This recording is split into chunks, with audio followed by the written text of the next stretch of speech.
বিসমিল্লাহির রহমানির রহিম। আসসালামু আলাইকুম। আমি মোহাম্মদ হাফিজুর রহমান চাঁদ, বাংলার চাঁদ মিয়া ইউটিউব চ্যানেল থেকে আপনাদের স্বাগত জানাচ্ছি। আজ আমি আসছি পাবনা জেলার সাথিয়া উপজেলার গাংঘাটি গ্রামের কৃতি সন্তান, বীর মুক্তিযোদ্ধা, সাবেক কমান্ডার আফতাবউদ্দিন মিয়া সাহেবের সঙ্গে কথা বলছি। তার কাছে আমরা জানতে চাব মুক্তিযুদ্ধ সম্পর্কে কিছু স্মরণীয় ঘটনা এবং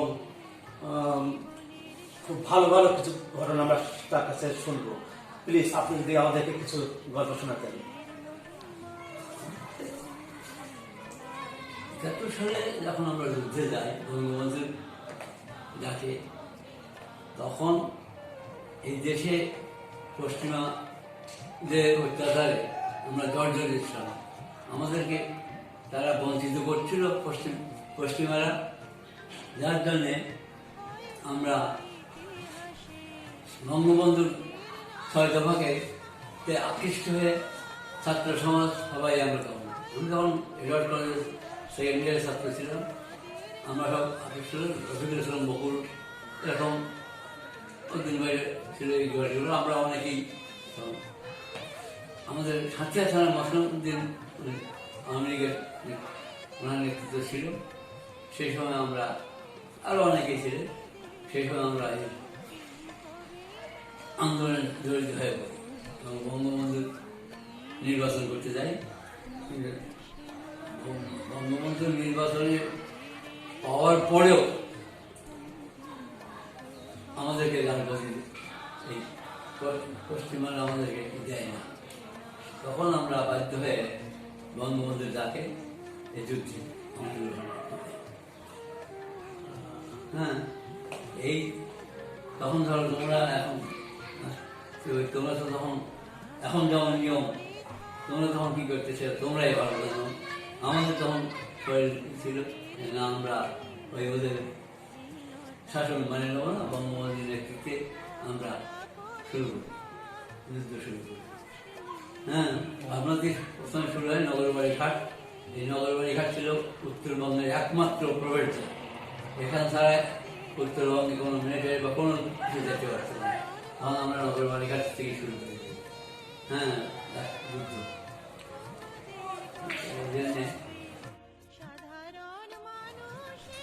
দাদু, আপনি যুদ্ধে কেন গেলেন? আর যুদ্ধের সময় আশপাশের পরিবেশটা কেমন ছিল? আর সেখানে আপনি কি করতেন, মানে সেই সময় আপনি কি কাজ করতেন? তখন আমি এডওয়ার্ড কলেজে ইন্টারমিডিয়েট পড়তাম। তারপরে যুদ্ধে গেলাম। ধরো তখন এই দেশের আন্দোলন শুরু হয়ে গেল, বঙ্গবন্ধুর ৬ দফা আন্দোলন। যেখানে আমাদের স্বাধিকার ছিল, আমাদের যে বৈষম্য তৈরি করা ছিল, এগুলো বৈষম্য পাকিস্তানি ওরা সব আমাদের চাকরি বাকরি হ্যান ত্যান কিছুই দিল, আমাদের সমস্ত তারা বঞ্চিত করে রাখছিল। আমাদের এই দেশের চাল ভালো ভালো চালগুলো নিয়ে তারা খাইত, আর তাদের এই বার্মার চাল নিয়ে এসে আমাদের খাওয়াইছে। ধরুন আমাদের শরীরে ছাত্র সমাজের শরীরে একটা আমরা যখন ছাত্রলীগ করতাম, যার জন্য আমাদের ভিতরে একটা দারুণভাবে মানে মনের ভিতরে এই ছিল। এইভাবে দাদু, যুদ্ধের সময় আপনি তখন কোথায় থাকতেন, কোথায় থেকে প্রশিক্ষণ নিয়েছেন, আর কি খাতেন? তখন আমরা এখানে প্রথমে নগরবাড়ি ঘাটে আমরা স্থানীয়, কারণ আমি তখন ভয়েস কল করতাম, ইউটিসি ছিলাম। যার জন্য আমাদের কিছুটা এই ছিল। সব আমরা বঙ্গবন্ধু যে সাহস দিয়েছিল আমাদের, তার আদর্শ আমাদের ছাত্র সমাজ প্রায়ই মেনে নিয়েছিল সবাই। যার জন্য আমরা ওই সময় তার আদর্শে অনুপ্রাণিত হয়ে আমরা যুদ্ধ শুরু করি। তার হুকুমত ৭ই মার্চে প্রকৃতপক্ষে আমরা ঢাকা আসি। ঢাকা গেছিলাম বহুত কষ্ট করে, নগরবাড়ি ঘাটে আমরা ওই নৌকায় পার হয়ে এসে ঢাকা মিটিং ছিলাম। তারপর ওই দিনকে ওখান থেকে যাওয়ার পর থেকে আমাদের ভিতরে একটা রফিকুল ইসলাম বকুল, তাদের ডাকছিল আমাদের মসলাম ভাই, যিনি সাঁচার তখনকার দিনে আওয়ামী লীগের নেতা ছিল, আর অনেকেই ছিলেন। তাদের মধ্যে এমপি সাহেবরা ছিল, তাদের আমরা প্রেরণা আমাদের ছিলই। আমরা মোটামুটি ওই সময় শুরু যুদ্ধ করি। তারপরে নগরবাড়ি ঘাট থেকে যেদিনকে আমরা উঠতে পারিনি, আমরা প্লেন নিয়ে অ্যাটাক করলো নগরবাড়ি ঘাটে। আমরা তখন বাধ্য হয়ে নগরবাড়ি ঘাট সাইডে তোমার আমাদের কি ছিল, ট্রেন ছিল, গর্ত করা ছিল, গর্তের ভিতর থেকে কিন্তু তখন উপর থেকে যখন প্লেন থেকে ট্রেনিং করতে হলো তখন আমরা নগরবাড়ি ঘাট থাকতে পারিনি। এই নগরবাড়ি ঘাটটা কোন জেলায়? নগরবাড়ি ঘাটটা আমাদের পাবনার যমুনার একমাত্র ঘাট, যেটা দিয়ে নর্থ বেঙ্গলের সমস্ত গাড়ি ফেলতে পারবে এখানে। হ্যাঁ, তখনকার সময় আপনাদের খাওয়া দাওয়ার কি ব্যবস্থা ছিল? খাওয়া দাওয়া তো মানুষের বাড়িতে খাইছি। রুটি নিয়ে গেছে পাবনায়, বস্তা বস্তা রুটি গেছে, কিন্তু খাইতে পারেনি মানুষ। গরম রুটি বানিয়ে নিয়ে গেছে পাবনায়। যেদিনকে ইয়েতে অ্যাটাক করে হলো, কয়েকজন মিলিটারি মারি ফেলে দেওয়া হয়েছিল তোমার ওটা করে টিম ভবনে। সেদিনকে ওই দিনকে ধরো বহুত লোক মিলিটারি জাহাজে গেছিল। হ্যাঁ, অনেক রুটি বেশি নিয়ে গেছে, বস্তায় করে গরম রুটি নিয়ে সব রুটি গরম রুটি ইয়ে হয়ে যায়। তারপরে আমরা বাধ্য হয়ে যখন আর হলে না, বঙ্গবন্ধুকে ধরে নিয়ে গেল, তখন ওই আমরা বঙ্গবন্ধুকে বলে গেলে যে আমি আর যদি নির্দেশ দিতে নাও পারি। হ্যাঁ, যেটা আমাদের মনে হচ্ছে, আমাদের আগের থেকে একটা ই ছিল, আমরা একটা চিন্তা করলাম যে আমরা কীভাবে যুদ্ধে যাবো। তখন আমরা চেষ্টা করলাম যে যাদের বন্দুক আছে, কাঠি আছে, এগুলো আমরা সংগ্রহ করবো। হ্যাঁ, তখন আমরা 8-10টা বন্ধু বান্ধব সাহেব মিলে কাঠি সংগ্রহ করি। যেমন সেলিম মারা গেছে, সাত্তু মারা গেছে, তারপরে আজগার মারা গেছে। এরা আমরা কতগুলো ছেলে পেলে সব একখানে হয়। হ্যাঁ, হয়ে কাঠি নিয়ে প্রথম শুরু করছিলাম আর কি। পরবর্তীকালে তোমার জেলখানা ভেঙে কিছু বন্ধুকে রাইফেল পাওয়া গেল, 303 রাইফেল, এইগুলো দিয়ে প্রথমে এখানে শুরু করি। তারপরে আমরা চলে যাই ইন্ডিয়া। যুদ্ধের সময় তো আপনি ইন্ডিয়ায় গিয়েছিলেন, সেখানে কোথায় থেকে ট্রেনিং শিখেছেন, প্রশিক্ষণ নিয়েছেন? আমরা সেখানে প্রশিক্ষণ নিয়েছিলাম দেরাদুন, টিন্ডুয়া ক্যাম্পের নাম, টিন্ডুয়া ক্যাম্পে। হ্যাঁ, আমরা যাই এখান থেকে, তো আমরা একটা যাই নাই, আমরা বেশ কয়েকজন মেলা ছেলে পেলে এখান থেকে গেছি। আস্তে আস্তে আমরা সব কেঁচুয়াটা আমরা সেখানে গেছিলাম, কেঁচুয়াটা আমি স্কুল ক্যাম্পে উঠছিলাম। ওখানে আমাদের নিজেরা ছিল, অনেকেই অফিসার ছিল, বিভাগ ছিল, হ্যাঁ বিভাগ ছিল, অনেকেই ছিল। সেখানে আমরা ওখান থেকে আমরা ওখানে কিছুদিন থাকার পর তারপর আমরা ট্রেনিং সেন্টারে ট্রেনিং পাঠাই ওখানে। হ্যাঁ, যারা আমার ছাত্র ট্রেনিং পাঠাইতে পরে ওখানে আমরা কেন্দ্র সেখানে প্রশিক্ষণ দেওয়ার পরে আমরা ফিরে আসি। আমরা কয়েক বছর থাকার পর আবার দেশে সঙ্গে ট্রেনিং করে চলে আসি। এই ট্রেনিং করে আমাদের একটা নির্দেশ দিতে, তোমরা নতুন নতুন ছেলেদের প্রশিক্ষণ দিয়ে তাদেরকে করবে। ওখান থেকে দিয়ে দিয়েছিল। হ্যাঁ, যদি আমাদের যুদ্ধটা আরো বন্ধু গ্যারান্টি দিয়েছিল, এক্সপ্লোসিভ দিয়েছিল, অনেক মানে যেগুলো যে তোমার ব্রিজ উড়া যাওয়া গ্যারান্টি ছিল। আপনি এখান মানে বাংলাদেশ থেকে ইন্ডিয়া কিভাবে গেছিলেন? মানে কোথায়? একদম আমার বাড়ি থেকে সব যে হাঁটতে হাঁটতে হাঁটতে হাঁটতে একদম সেই তোমার পদ্মা পার হয়ে নীল পরি দিয়ে ঢুকছি। ঢোকার পরে ওখানে ওটাকে তোমার এই যে আমার কেশোয়া বর্ডারে উঠে ইন্ডিয়া। মানে এখানে কোনো বিপদ হয় নাই? পাকিস্তানিরা আসে নাই? হ্যাঁ, আমাদের সামনে পড়ে নাই। আমরা পাড়ায় পাড়ায় ওই সময় গেছি, কারণ আমাদের কাছে তখন তো অস্ত্র ফেলে দিয়েছে। হ্যাঁ, গেরিলা যুদ্ধ করার সময় কি পাকিস্তানিদের আপনারা নিজেরা গুলি করেছিলেন? হ্যাঁ, সবসময়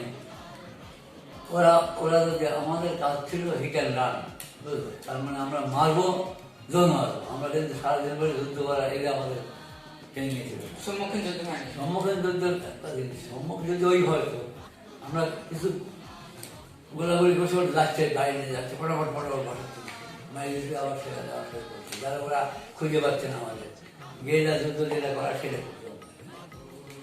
হ্যাঁ, যার জন্য ওরা তো আমরা ধরা ছেড়ে ফেলে, কিন্তু যখন সম্মুখীন হয়েছে সেসব করে তারা বলে তারা মারা গেছে। পাকিস্তানি বাহিনীরা আসতেছে এটা আপনি কিভাবে বুঝতেন? ইসরায়েলি বাহিনী আসতেছে, ওদের কিছু রাস্তা থাকতে তারা আসতে পারবে না, হাঁটতে আসতে। এবার ইনফরমেশন আমাদের পাবলিক দিয়েছিল, লোকজন দিয়েছিল। লোকজন তো তখন প্রায়ই আমাদের পক্ষে। বঙ্গবন্ধুর আদর্শে মানুষ এমনই হয়ে গেছে, মানুষ তো খেপা হয়ে গেছে যারা আমাদের এত অত্যাচার করেছে। তখন তো মোবাইল ছিল না, টেলিফোন ছিল কিছুই ছিল না, কিন্তু আমার হাইটে ঠিকই নিতে পারবে। আমরা এমনকি একটা বুদ্ধি করছি যে ইনফরমেশন টাকার উপর সিগনেচার করি, আমার নাম সিগনেচার করেছি, আমার ওই লিডারের কাছে নিয়ে গেছে। ওই লিডার বুঝতে পারবে আপনার ভাই যায়। হ্যাঁ, আপনার বাংলাদেশ থেকে ইন্ডিয়া যেতে কত দিন লাগছে হাঁটে যেতে? 5-6 দিন তো আমি রেস্ট নিয়েছি, একবার যেতে পারিনি। তখন ওখানে খাওয়ার ব্যবস্থা কিরকম ছিল? খাওয়া দাওয়ার খাওয়া দাওয়া মানুষের বাড়ি চা কিনতে খাইছি। হ্যাঁ, কেউ খিচুড়ি বেশি, ওই যে চাল মিশাই তো খাবো, এই অবস্থায় খাইছি। আসার পরে তাই ওই তোমাদের আর কি বলবো, তোমাদের আপনার বাবা মাকে বলে মুক্তিযুদ্ধে গেছিলেন কি নাম বলে? বলে গেছে। তখন ওরা কি বলেছিলেন? মানে উনি আমার আব্বা বলতো তার ক্ষেত্রে মানে সচেতন লোক ছিল। হ্যাঁ, তখন উনি কি করতো? অডিট অফিসার ছিল। কোথাকার? তখন স্কুল কলেজ এইসব বিভিন্ন জায়গায়। দাদু, যখন আপনি মুক্তিযুদ্ধে গেলেন তখন যদি আপনার বুড়িরা যে করতো তখন কি হতো? সেটা কি হয়তো আলাদা জানে। এখন ধরো আমাদের চেষ্টা তো করতাম আমরা বাঁচার জন্যে, আবার মারার জন্য। দেশ স্বাধীন, আমাদের তখন উদ্দেশ্য ছিল একটা দেশ স্বাধীন করতেই হবে। আমি ধরো আজকে যদি আমরা দেশ স্বাধীন করতে না পারতাম, যদি আমরা দেশটা স্বাধীন করতে না পারতাম, তাহলে কি আমরা দেশে ফিরতে পারতাম? ভারত কি আমাদের রাখতো? আজকে আমরা রোহিঙ্গা রাখতাম, কোথায় কিন্তু ঘুরে পেতাম তাদের। ওই রকম তো আমাদের ওই ইন্ডিয়াও তারা দিত, বাংলাদেশ পাকিস্তান তারা দিত। তাহলে আমরা দেশটা স্বাধীন করছে বলে আজকে মন্ত্রী এমপি হ্যান ত্যান সেটা। তা মুক্তিযোদ্ধাদের অন্তত এইটুকু সম্মান পাওয়া উচিত যে দেশটা স্বাধীন করে দিচ্ছি। তাই আজ ডিসি বলে, এসপি বলে, এমনি বলে, তোমরা আজকে লেখাপড়া শিখতেছো, লেখাপড়া কিন্তু আমরা তখনকার দিনে আমাদের চাকরিও ওই কেউ কোনো জায়গায় যায় না। পাঞ্জাবিদের তারা বলতো তুকিয়া বাঙালি মাদার চোদ, হ্যাডা, এই তাদের গালি ছিল, বুঝছো? তখন আমাদের শরীর টকবক করছে, ওদের কি করবো সাই দেবো। আর বঙ্গবন্ধু তখন হুঙ্কার, এক একটা হুঙ্কার আমাদের শরীরে দাগ লেগে গেছে। না, বঙ্গবন্ধু বলছে আমরা এই কাজ করবোই, এইভাবে আমাদের একটা ই ছিল। হ্যাঁ, আমরা কোনোদিন টাকা দেখিনি, আমরা মরবো, কখন মরবো। আমার সাথে বহুত ছেলে পেয়েছিল, মারা গেছে, কেউ নাই, অনেক ছেলে পেলে মারা গেছে। হ্যাঁ,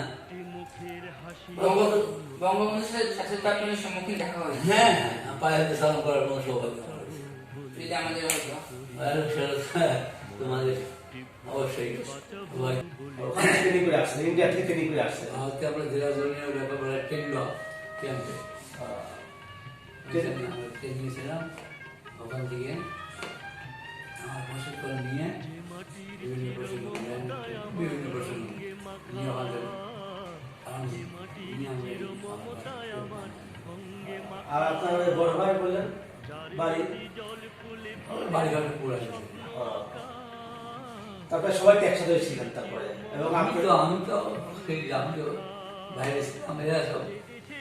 আর ওখানে তো ধুলাবাড়ি নামে একটা জায়গা আছে, ওইখানে তো একটা অনেক বড় একটা ঘটনা ঘটছিল, ওটাই তো আপনি ছিলেন। শেষে দিয়ে ওখানে আমার নেতৃত্বে ছিল।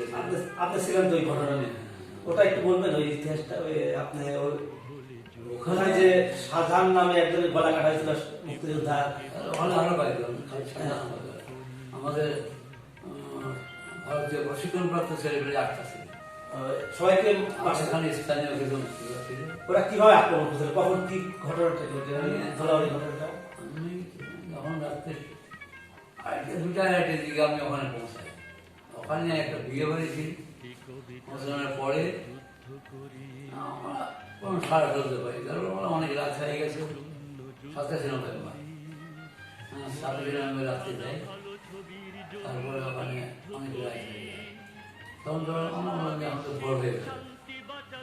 কারণ ভোর হয়ে যাবে মনে করে তো অনেকে সেলিব্রেশন যে যার মতন এখানে এখানে সে জানি এ কি করছে আমি আর করলাম যে যেখানে পারি ভোর হয়ে যাবে এবার আমিও একটা এর ভিতরে একটা আওয়াজ হলো একজনের পায়ে হলে পরে আমি তাকে বসে উঠে পড়ার পরে তারপরে ভাইয়ের সঙ্গে আমরা যখন দেখেছি আমরা আমি সামনে বাইরে পরে একটা গর্ত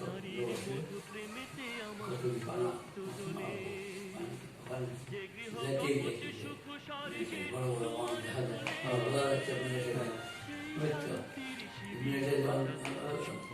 আমাদের সাথে অনেক লম্বা চড়া বড় দেখা যায় যার জন্য আমরা বুঝতে পারতাম যে রায় তখন তো ওর সংখ্যা বেশি না এর ভিতরে আমাদের মানে টেরও পাওয়া যাচ্ছে যে লোকগুলো তারা কি বল এর ভিতরে এখন যেসব লোকগুলো ছিল তারা আমাদের স্থানীয় রাজাকার আরো কয়েকজন রাজা তারা কি চিনতেন রাজাকারদের? কিছু লোককে চিনতে পারলাম যেমন আমাদের এলাকায় ছিল মজুবার রাজাকার তারপরে অনেকে ছিল অনেকে সেসব লিস্ট করে দেওয়া হয়েছে লিস্টও ছিল তাদের। তখন আপনার বয়স কত ছিল যখন যুদ্ধ হয়? আপনি তখন কোথায় পড়াশোনা করতেন তখন যখন গন্ডগোলের আগে আর কি? কিছু কি করতেন তখন? পড়া বাদ দিয়ে চলে আসতেন?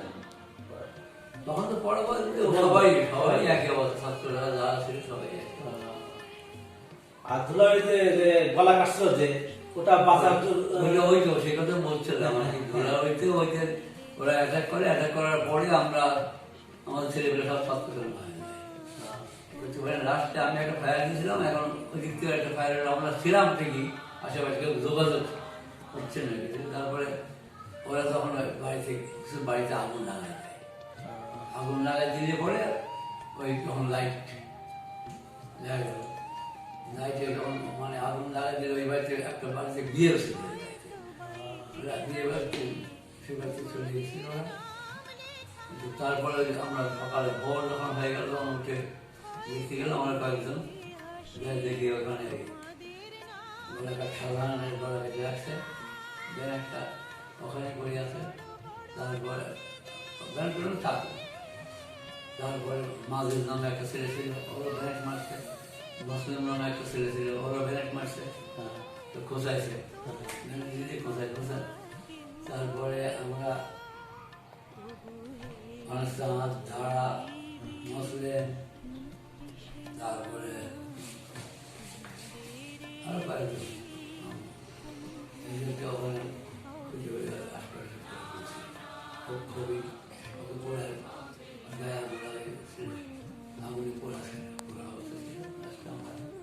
কয়েকজন লোকজন নিয়ে মাটিতে হ্যাঁ আমাদের ছেলেমেয়ে কয়েকজন নিয়ে ওখানে আর যাকে গলা কাটছিল এখন বেঁচে আছে তার গলাটা কে সেলাই করছিল? প্রথম ওখানে আমরা ধরেন ওইখানে একটা ছিল একটা হাতের ডাক্তার ছিল সব ডাক্তার ছিল দেখলে চিন্তা আমাকে ওই মনিয়ার ওখানে ডাক্তার দিই ওনার কাছে উনি আগে দিলে তো শেষ অবস্থা হ্যাঁ তো ওই গ্রামের তারা একটা হাসির কথা এখন লেখ সেলাই করে হ্যাঁ লেখ তো আমাদের কাছে ক্যাট গেল নেই সেলাই করার কিছু ছিল না যাই হোক আমরা আপাতত ডক্টররা বন্ধ করি এর মধ্যে ব্যবস্থা করি তাকে হসপিটালে করা গেল পরবর্তীতে সে এখানে ঢাকায় 27 নভেম্বর তার চিকিৎসার একটা ব্যবস্থা হয়েছিল ওই সময় রাজাকার মদনেই আগে বলা যায় তার যে আমরা বাইপাস করবো তাদের ভর্তি পেটি তোমাদের মাইনে হ্যাঁ তারা সেই ভয়ে মোটামুটি ভয়ে হোক আর যে ভয়ে এদেরকে তারা হসপিটালাইজ করেছে তারপরে আমাদের কিন্তু এখনো পাইছে সাধারণ রিসেন্টলি মারা গেছে যে রকমের মুক্তিযোদ্ধাগুলো সবাই ছিল সাধারণ ছিল আর যা বললে মারা গেছে আপনি তো ওই লোকই ছিলেন একই জায়গায় না আপনি আরেক জায়গায় ছিলেন না?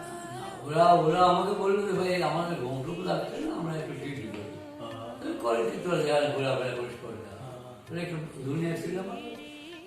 আর গ্রুপগুলো ছিল 3টে গ্রুপ ছিল আমার কাছে। আপনার একটা গ্রুপ ছিল যেগুলি সাধারণত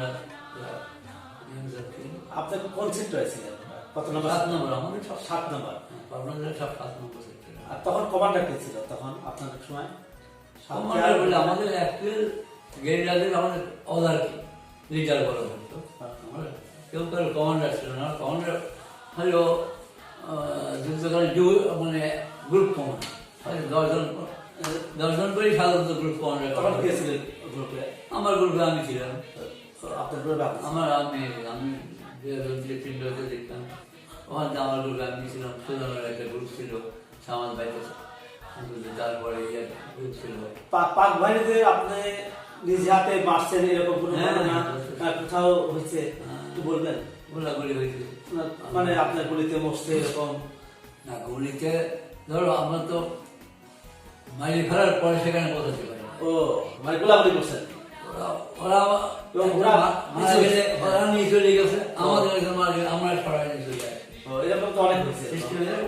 যেমন সাঁতিয়া থানা যখন দখল করি, সাঁতিয়া থানা দখল করে আগের দিন অ্যাটাক করবো, এর ভিতরে আমরা ইনফরমেশন পাইলাম যে ওইখানে মিলিটারি তোমরা অ্যাটাক করবে তোমরা সব আমরা ব্যাক করে চলে